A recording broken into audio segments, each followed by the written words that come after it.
Episode 178, Kisah Seorang Pengantar Makanan yang Menjadi Miliarder. Kamu suka diam saja, kamu dipukuli, selama kamu mau menelan nada itu. William memiliki temperamen yang baik dengan Yang Guilan, ini wanita kejam yang tidak bisa menelan. Yang Guilan berpikir sejenak dan berkata, dia seorang wanita, dia sangat cantik. Dia berkata bahwa dia adalah Yun Jing. Bisakah kamu membalaskan dendamku? Dia mengalami depresi sepanjang malam, dan dia bahkan tidak mengetahui Yun Jing ini. Tapi dia tidak berani kejam pada orang lain. Aura itu terlalu kuat, sekilas, dia tidak mampu membalasnya. Yun Jing. Mendengar nama itu, William tertegun, dan wajahnya langsung dingin. Dia dengan jelas memperingatkannya untuk tidak mengambil tindakan terhadap orang-orang di sekitarnya, dia tidak mendengarkan. Apakah ini peringatan bagi diri saya? William, selama kamu membantuku keluar dari bau mulut ini, aku tidak akan dimintai pertanggungjawaban atas pemukulanmu terhadapku, dan bagaimana kalau aku pasti memperlakukanmu sebagai anak di masa depan? Kata Yang Guilan. Selama William bisa mengajarinya, Yang Guilan tidak keberatan memperlakukan William dengan lebih baik di masa depan. Kamu tinggal di rumah untukku beberapa hari ini. Jika kamu dipukuli lagi, aku tidak akan bisa menyelamatkanmu. Bahkan jika keluarga panjang yang kamu selingkuhi terakhir kali, kamu tidak dapat membantunya. William dengan dingin berbalik dan pergi. Ketika Qin Hu mendapatkan mobil, William pergi ke Yunding Mountain Villa. Seluruh villa, mereka dijaga oleh bodyguard, bisa dikatakan gampang masuk dan susah keluarnya. Setelah memasuki villa, William turun dari mobil, tetapi dihentikan oleh beberapa pengawal. Minggir, kata William datar. Tuan, Nyonya mengatakannya. Terima kasih, di balik pintu tertutup, Anda sebaiknya kembali. Salah satu pengawal berkata langsung kepada William. Mata William memadat, matanya dingin, dan dia berkata, Anda ingin menghentikan saya. Para pengawal saling berpandangan, tetapi perintah tidak terhindarkan, dan menggigit peluru dan menjelaskan, Guru, Nyonya berkata, saya tidak ingin melihat tamu hari ini, tolong kembali. William terlalu malas untuk berbicara, jadi dia mengambil beberapa langkah ke depan, dan beberapa pengawal mundur beberapa langkah, tidak dapat mundur. Mereka berkata, Guru, kami harus melakukannya jika Anda melakukan ini. Itu tergantung pada Anda. Berani melakukannya denganku. Siapa yang memberimu keberanian? William berteriak dingin. Beberapa pengawal juga saling memandang beberapa kali. Melihat pedang terhunus, Yun Jing berjalan perlahan dari kejauhan, dan tersenyum ramah, William, mengapa kamu memiliki pengetahuan yang sama dengan orang-orang di bawahnya? Dia mengenakan pakaian gaun putih, selendang biru pucat di bahu, dan rambut panjang bergelombang. Sosok itu sempurna, yang terbaik. Itu adalah wanita ini, dengan tubuh dan kecantikan yang hampir seperti peri, tetapi dengan hati yang feminin. Ayo turun. Yun Jing berkata ringan, tangannya melingkari dadanya, dan jarinya penuh dengan cincin giok, rik dan gelang batu permata. Beberapa pengawal membungkuk dengan hormat dan pergi, tetapi mereka juga penjaga di samping, menjaga jarak lebih dari 10 meter. Dan di belakang Yun Jing, seorang asisten wanita yang pas mengikuti dari dekat. William hanya melihatnya sekilas, wanita ini dingin dan suka membunuh, dan tahu dia tidak mudah. Kenapa merepotkan Yang Guilan? Tanya William dingin. Dia merendahkan orang-orang dari keluarga Chen. Ini saja sudah cukup baginya untuk mati ratusan kali. Yun Jing tersenyum tipis, dengan senyum lembut, tapi kelembutan ini adalah yang paling mematikan. Dia adalah ibu mertua saya, itu adalah ibu Jiang Wan, Anda tidak memenuhi syarat untuk bertindak untuk saya. Kata William. Namun, Yun Jing berkata, saya hanya memberinya sedikit pelajaran dan membiarkan dia menjadi orang baik. Apakah ada yang salah? Saudari Ziying mempercayakanmu kepadaku sebelum dia pergi. Bagaimana aku bisa mengatakan, kamu juga anak tiriku dari Yun Jing, dan jika kamu berbicara padaku seperti ini, itu akan membuatku dingin. Ketika dia mengatakan ini, Yun Jing tersenyum di sudut mulutnya. Wajah William tenggelam. Dia berkata, diam. Anda tidak memenuhi syarat untuk menyebut nama Ziying. Saya di sini hari ini untuk memperingatkan Anda, jangan melakukan apapun kepada orang-orang di sekitar saya, jika tidak, saya akan bersikap kasar kepada Anda.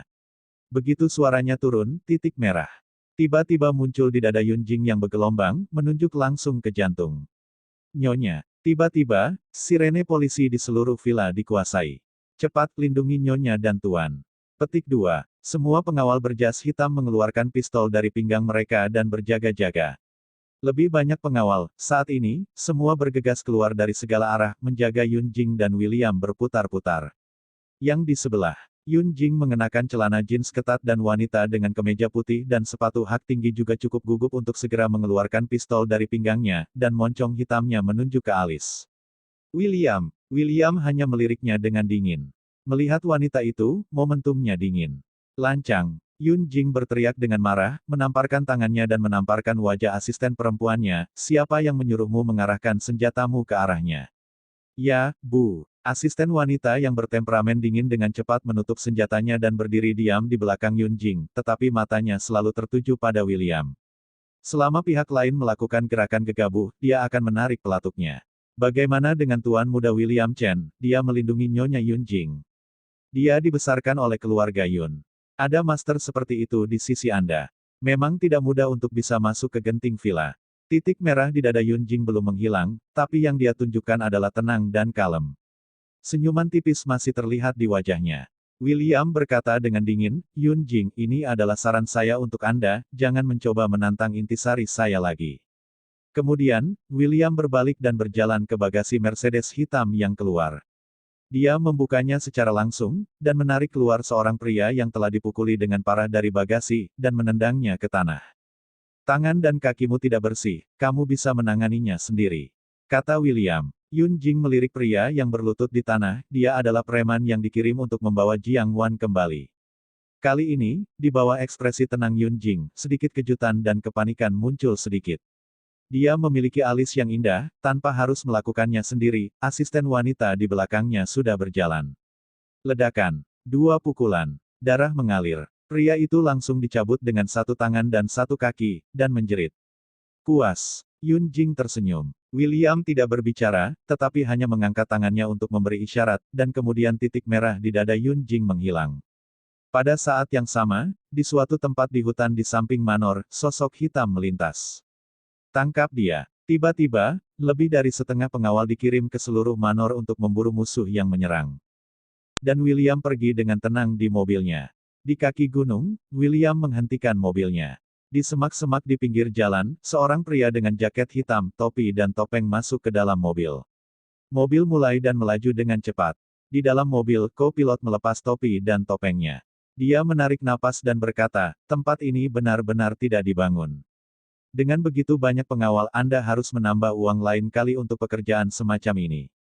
Tapi, Yun Jing sangat cantik, dia berumur 40 tahun. Dia sangat terawat. Ini seperti gadis berusia 20 tahun. Ini jelas obrolan konyol, dan aku terus mengobrol begitu aku masuk ke dalam mobil. Bagaimana penyelidikanmu dilakukan? Tanya William sambil mengemudikan mobil.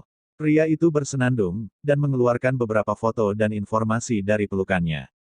Itu jelas foto diam-diam dari manor. Sudutnya rumit dan gambarnya luar biasa. Itu semua adalah foto Yun Jing dan pria aneh yang sedang berciuman dan menggoda. William hanya melirik dingin dan berkata, 30 juta, lihat kembali ke Yotua untuk mendapatkan uang. Tidak apa-apa, Tuan Chen-ku yang cukup setia untuk tidak lari dengan sia-sia masih tetap ada. Pria itu mengakhiri dengan senyuman. Kemudian dia langsung mendorong pintu dan berkata, sampai jumpa lain kali. Bagaimanapun, dia melompat keluar dari mobil berkecepatan tinggi. Ini adalah master, seperti yang diketahui semua orang.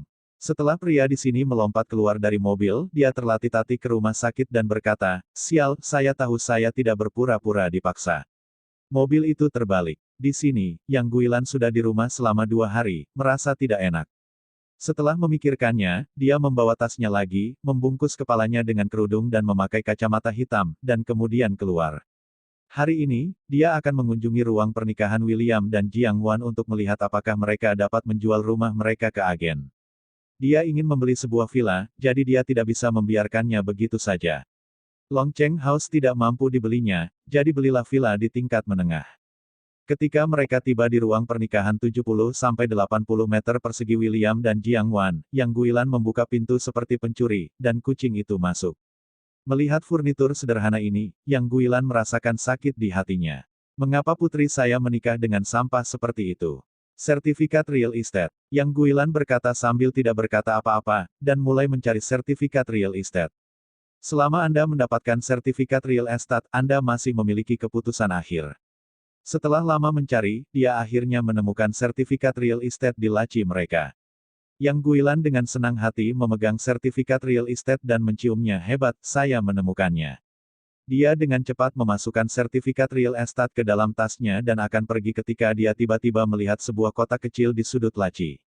Dia mengambil kotak kecil itu, membukanya, dan terkejut.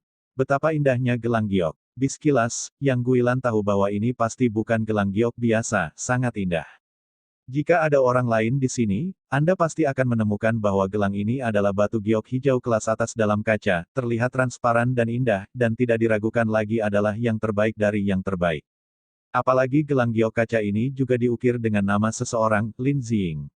Yang Guilan tidak peduli, dia hanya meletakkannya di tangannya dengan gembira, dia tidak bisa meletakkannya, dia masih bergumam dan mengutuk, anak baik, ada hal yang baik, tapi saya menyembunyikannya dan tidak memberikannya kepada saya untuk memakainya kepada siapapun.